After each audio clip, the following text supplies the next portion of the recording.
नमस्कार, आप हैं नेशन भारत के साथ में राकेश। देश भर के 8 लाख से अधिक बैंक कर्मचारियों की सैलरी में 15% का इजाफा कर दिया गया है। साथ ही कर्मचारियों को उनके परफॉर्मेंस के आधार पर इंसेंटिव यानी कि PLI भी मिलेगा। बुधवार को मुंबई में हुई बैठक में इंडियन बैंक एसोसिएशन IBA 2017 से 2022 के बीच 5 साल की अवधि के लिए 15% वेतन बिल वृद्धि पर अपनी सहमति दे दी है। वेतन में बढ़ोतरी 1 नवंबर 2017 से लागू होगी। इसका मतलब कि सार्वजनिक क्षेत्र के बैंकर्स को एरियर के रूप में एक मोटी रकम मिलेगी। करीब 2 साल से बैंक प्रबंधन और कर्मचारी यूनियनों में वेतन वृद्धि को लेकर बातचीत चल रही थी और इस बार यूनियनों ने मूल रूप से 20% बढ़ोतरी की मांग की थी, जबकि प्रबंधन ने शुरू में ही 12.25% की पेशकश की थी। यूनियन ने मांगे नहीं माने जाने की सूरत में हड़ताल की धमकी भी दी थी।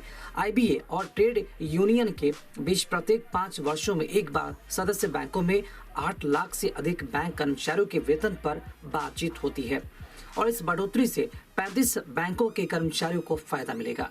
हालांकि इससे सालाना 7,900 करोड़ का आर्थिक बोझ भी बढ़ेगा।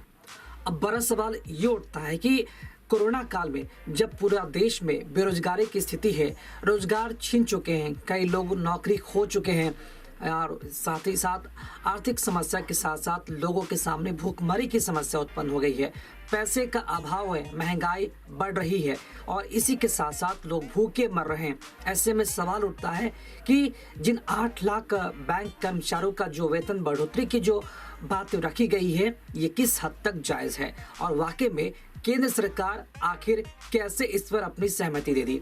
देश के वित्त मंत्री को जवाब इस पर देना चाहिए कि कोरोना काल में जब लाखों लोग, करोड़ों लोग बेघर हो चुके हैं, उनके घर से छत हट चुका है, बेरोजगारी की कहीं न कहीं जो रूपरेखा है वो तैयार होती नजर आ रही है। कई लोग पलायन कर चुके हैं, अपने गांव, अपने गृह क्षेत्र लौट चुके हैं और जो सामना कर रहे हैं गरीबी का, भूखमरी का और आर्थिक तंगी का, ऐसे में उन लोगों के लिए सरकार के पास क्या स्कीम है? ऐसे समय में क्या 2 तरह के मापदंड रखना सरकार के लिए कितना जायज होगा? ये सरकार को बातें सोचनी चाहिए। राज्य सरकारें कहती है उनके पास पैसे नहीं है। यही राज्य सरकार जब कहती है, अगर उदाहरण हम बिहार सरकार नीतीश कुमार का दे तो कोरोना काल में लॉकडाउन की स्थिति में जब दिहाड़ी मजदूरों को लाना था तो सरकार का ये दावा था और सरकार का ये तर्क था कि उनके पास उतने पैसे नहीं हैं, उतने संसाधन नहीं हैं कि बाहर से वो लाखों मजदूरों को ला सके।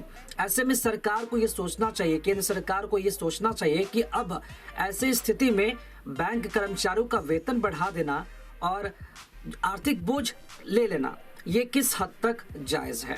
बहरहाल सरकार को और वित्त मंत्री को इसका जवाब देना चाहिए और सोचना चाहिए कि कितना ये जायज है और कितना इसे वाजिब माना जाए। फिलहाल नेशन भारत में खबरों का सिलसिला जारी है।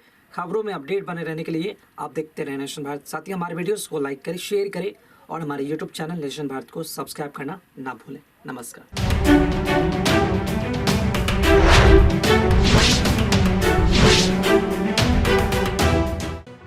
लेटेस्ट खबरों से जुड़े रहने के लिए हमारे चैनल नेशन भारत को सब्सक्राइब करें और बेल आइकन को दबाएं ताकि कोई खबर छूट न पाए।